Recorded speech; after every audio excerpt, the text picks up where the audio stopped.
जैसा कि आप लोग देख पा रहे हैं, सेंट मार्टिन स्कूल का पेपर है half yearly exam class 9th mathematics का।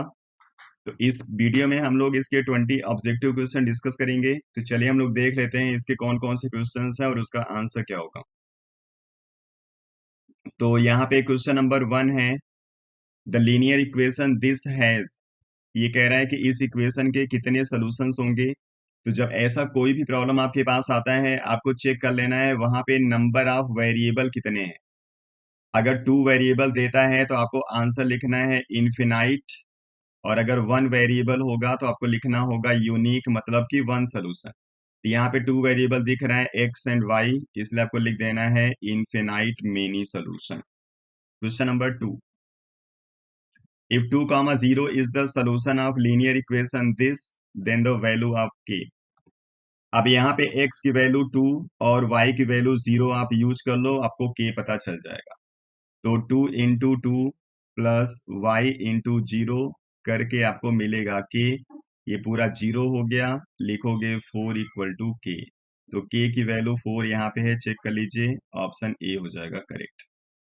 क्वेश्चन नंबर 3, आपको 9 power 3 plus minus 3 power 3 minus 6 power 3 की वैल्यू बतानी है। और इस वैल्यू को बताने के लिए आपको इनको क्यूब नहीं करना है, एक आइडेंटिटी लगानी है। उस आइडेंटिटी से पहले आपको चेक कर लेना है a plus B plus C equal to 0 तो नहीं है, और मोस्टली 0 ही होता है। जब 9 माइनस 3 माइनस 6 करोगे तो 0 आएगा, और जब ये 0 होता है तो आपको लिखना होता है इसका आंसर 3abc। यानी आपको 3 मल्टीप्लाई करना है, value of a means 9, value of b means -3 and value of c means -6।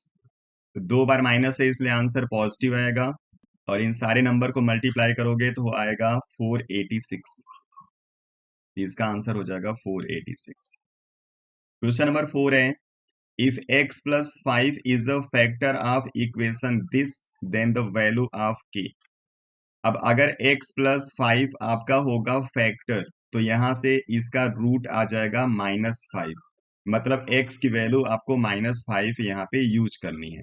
ये हो जाएगा -5 का cube -20 into 5 plus 5k equal to 0।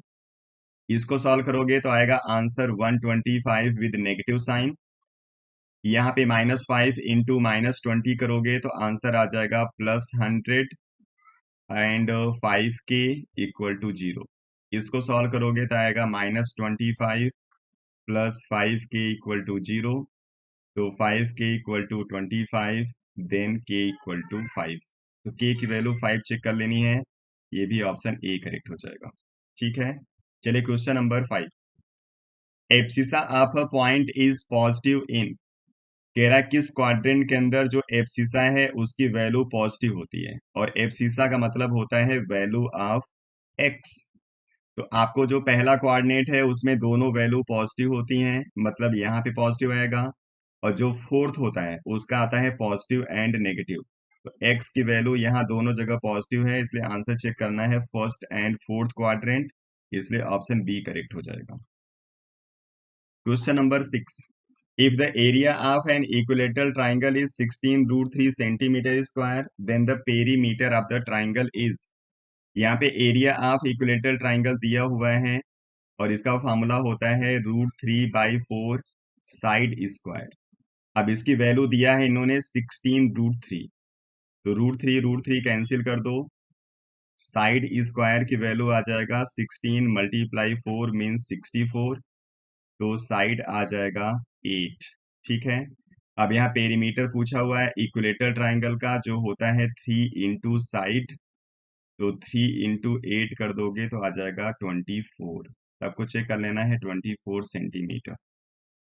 Question number 7 है, वैल्यू ऑफ 0.2 पे बार है, इसको p/q के फॉर्म में लिखना है।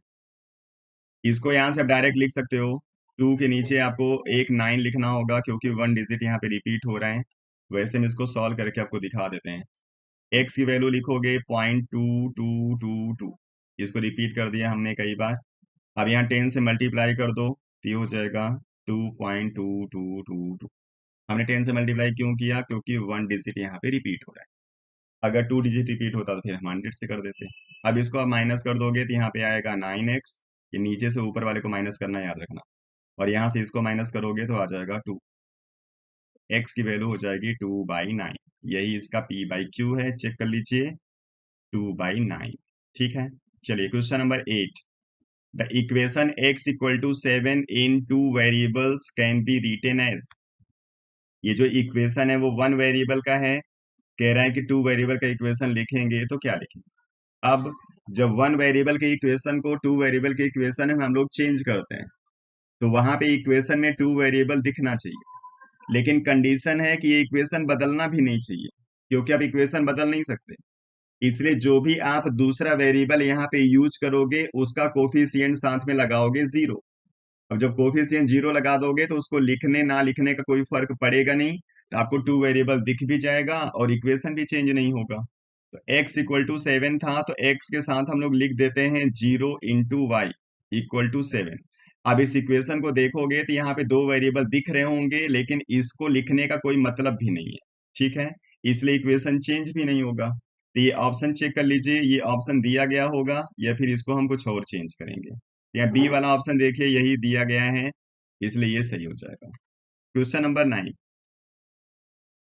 इन the given figure P O Q is a line. जब लाइन बोल देगा मतलब स्ट्रेट लाइन की बात हो रही होगी। यहाँ पे वैल्यू ऑफ एक्स बताना है आपको। तो अगर ये लाइन होगा तो इन तीनों एंगल का प्लस होगा 180, क्योंकि स्ट्रेट एंगल बन रहा है, तो इसी से एक्स आपका सॉल्व हो जाएगा। तो 40 plus 4x plus 3x equal to 180। ये हो गया 40 प्लस 7x इक्वल टू 180। तो 7x इक्वल टू हो जाएगा 140, ये इधर आके माइनस हो गया। x इक्वल टू हो जाएगा 140/7 मीन्स 20 डिग्री। इसका आंसर है 20 degree. Question number 10। The sides of a triangle are in the ratio 25:14:12 and its perimeter is 510 meter, then greatest side of the triangle। अब यहाँ पे थ्री साइड्स का ratio given है, तो जब भी रेशियो आपको गिवन होता है तो उसको हम किसी वेरिएबल के साथ लिखते हैं, और वही वेरिएबल कैलकुलेट करके जब हम उसको यूज करेंगे तो तीनों की एग्जैक्ट वैल्यू आपको पता चल जाती है। तो हम लिख देंगे यहाँ पे, मान लो इनका साइड हो गया 25x और 14x और 12x, ये तीनों मिल के पेरीमीटर के बराबर आना चाहिए। ठीक है, इसको ऐड करोगे तो हो जाएगा 51x और पेरीमीटर की वैल्यू दिया है 510। यहाँ से जब सॉल्व करोगे तो x की वैल्यू आ जाएगी 10। अब इस x की वैल्यू इन तीनों के साथ जब यूज करोगे तो तीनों की एग्जैक्ट वैल्यू मिल जाएगी। तो इसका आंसर आ जाएगा 25 इंटू 10 मतलब 250 मीटर, ये हो जाएगा 140 मीटर, ये हो जाएगा 120 मीटर। तो यहाँ आपसे पूछा हुआ है सबसे ग्रेटेस्ट साइड, और ग्रेटेस्ट साइड यहाँ पे कौन सा हो जाएगा 250, इसलिए आंसर हो जाएगा B option. Question number 11। √2 is a polynomial of degree. अब ये √2 आपका एक कांस्टेंट नंबर हो गया। अब जब कांस्टेंट नंबर कोई भी होगा तो साथ में वेरिएबल नहीं आएगा, अगर वेरिएबल लिखोगे तो उसका पावर लिखना पड़ेगा 0, इसलिए आपको लिख देना है degree 0। Question number 12। Given to right angle triangle ABC and PRQ such that angle A equal to 30 and angle Q equal to 30। मतलब यहाँ पे वर्टेक्स A और वर्टेक्स Q बराबर है, and the side AC equal to QP। अब यहां से पता चल रहा है कि जो वर्टेक्स सी होगा वो वर्टेक्स पी के बराबर होगा। ठीक है, तो आपको बता देना है यहाँ पे कौन सा कांग्रुएंसी सही है। तो लिखा हुआ है ट्राई एंगल ABC, तो ए के बराबर क्यू होना चाहिए और सी के बराबर पी होना चाहिए। तो सी के बराबर पी, ए के बराबर क्यू दिख रहा है, तो बी के बराबर आर ऑटोमेटिक हो जाएगा, इसलिए पहला ही ऑप्शन सही हो जाएगा। क्वेश्चन नंबर 13 है, विच of the following is irrational. यहाँ पे 4 ऑप्शंस दिए गए हैं, आपको बताना है इसमें इरेशनल कौन है। इसको सॉल्व करोगे तो 2 आएगा, इसको सॉल्व करोगे 3, ये रेशनल है। इसको सॉल्व करोगे तो आ जाएगा 4 इंटू 3, 4 का 2 बाहर हो जाएगा 2√3, नीचे √3 है, √3 कैंसिल हो जाएगा, ये भी रेशनल है। इसको सॉल्व करोगे √9 सॉल्व होके आएगा 3, ये सॉल्व होके आएगा 2√2, ये आपका नंबर इरेशनल है, ये आपका आंसर आएगा 9, इसलिए आपको आंसर मिल जाएगा option C. Question number 14। If two supplementary angles differ by 28 degree, then the angles are। दो सप्लीमेंट्री एंगल कह रहा है कि डिफर कर रहा है 28 डिग्री से। Supplementary angle means two angles whose sum is 180 degree. अगर इसमें से एक एंगल को हम लोग एज्यूम कर लेंगे x, जो दूसरा एंगल होगा वो इससे 28 डिफर करेगा, इसलिए आप इससे 28 बढ़ा भी सकते हैं, 28 कम भी कर सकते हैं, ये आपकी चॉइस है। ठीक है, तो दूसरा एंगल हम यहाँ पे बढ़ा के लिख रहे हैं x+28 degree.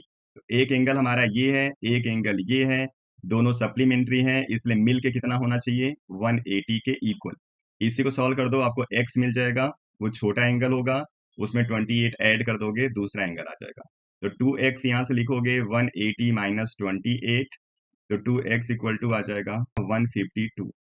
x equal to हो जाएगा 152/2, मतलब 76। तो एक एंगल 76 होगा, तो दूसरा एंगल इसमें 28 ऐड कर देना, 104 आ जाएगा, इसलिए ये हो गया option C. Question number 15, which of the following is not a criteria for congruence of triangle. Congruency के लिए इसमें कौन सा क्राइटेरिया नहीं है। SAS हम लोग यूज करते हैं, ASA ये भी यूज करते हैं, SS ये यूज नहीं करते। ठीक है, SSS ये भी यूज होता है, इसलिए इसका आंसर हो जाएगा option C. Question number 16, the value of 81 power minus half whole power -1/4 whole power 2। तो जब एक्सपोनेंट के ऊपर एक्सपोनेंट लगता है तो आपको क्या करना होता है, सारे एक्सपोनेंट को मल्टीप्लाई करना है। तो 81 की पावर आपको मल्टीप्लाई करना है -1/2 मल्टीप्लाई -1/4 मल्टीप्लाई 2। ये 2 कैंसिल हो जाएगा और माइनस इंटू माइनस कर दोगे तो प्लस हो जाएगा, यानी 81 टू दी पावर ये 1/4 है। इसको लिख सकते हैं 3 टू दी पावर 4 पावर 1/4, तो आंसर आ जाएगा यहाँ से 3। इसका आंसर हो जाएगा option A. Question number 17, the coordinate of a point whose ordinate is -4। Ordinate मतलब हो गया value of y, and which is lie on Y axis. Y axis पे जो लाई करता है उसका x होता है 0। तो जो कोऑर्डिनेट होगा वो होगा 0, -4। 0, -4 ऑप्शन ए हो जाएगा सही। Question number 18, if a square plus b square plus c square equal to 90 and a plus b plus c is 20, then the value of ab plus bc plus ac।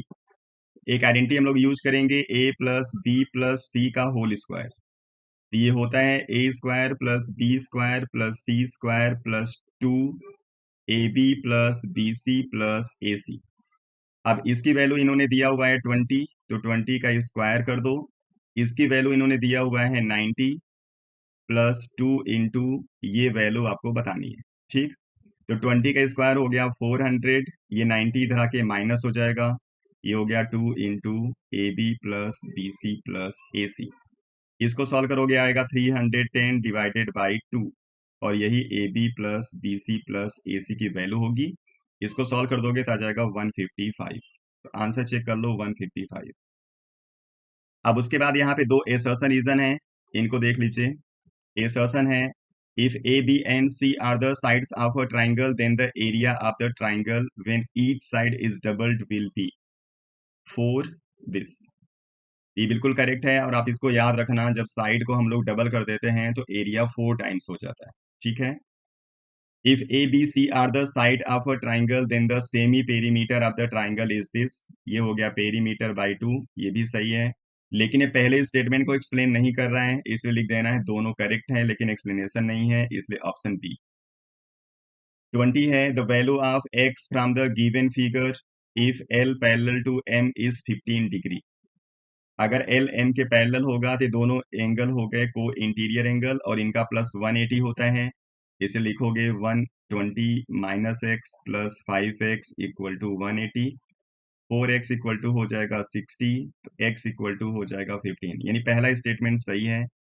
दूसरा है, if two parallel lines are intersect by a transversal then each pair of corresponding angle so formed is equal. इस 5x का corresponding angle ये वाला होगा, यानी 5x, ये दोनों मिलके भी 180 होंगे। मतलब आप कह सकते हो कि यहाँ पे जो हमने आंसर निकाला हुआ है वो इस रिलेशन से निकाल सकते हैं, मतलब ये दोनों करेक्ट हो जाएंगे और इसको एक्सप्लेन भी करेगा, इसलिए ऑप्शन ए कर देना है सही। ठीक है, ये तो हो गए 20 MCQs। बाकी प्रॉब्लम आप लोग जल्दी जल्दी देख लीजिए। ये सेक्शन बी के क्वेश्चन नंबर्स 23, देन 24, 25, फिर section C question number 26, then question number 27, then question number 28, 29, 30, then 31 का आपको ऑप्शन भी दिया गया है। फिर सेक्शन डी आएगा, सेक्शन डी का एक प्रॉब्लम ये है, देन 33, इसका ऑप्शनल ये है 34, देन 35, फिर सेक्शन ई आ गया, केस बेस्ड प्रॉब्लम 36, इसका ऑप्शनल है ये, फिर 37, इसका ऑप्शनल ये है, फिर ये हो गया लास्ट। ठीक है, ये हो गया कंप्लीट पेपर। नेक्स्ट वीडियो में फिर हम लोग आएंगे कुछ दूसरे प्रॉब्लम के साथ। आप लोग पढ़ते रहिए, अपना ख्याल रखिए। Thank you.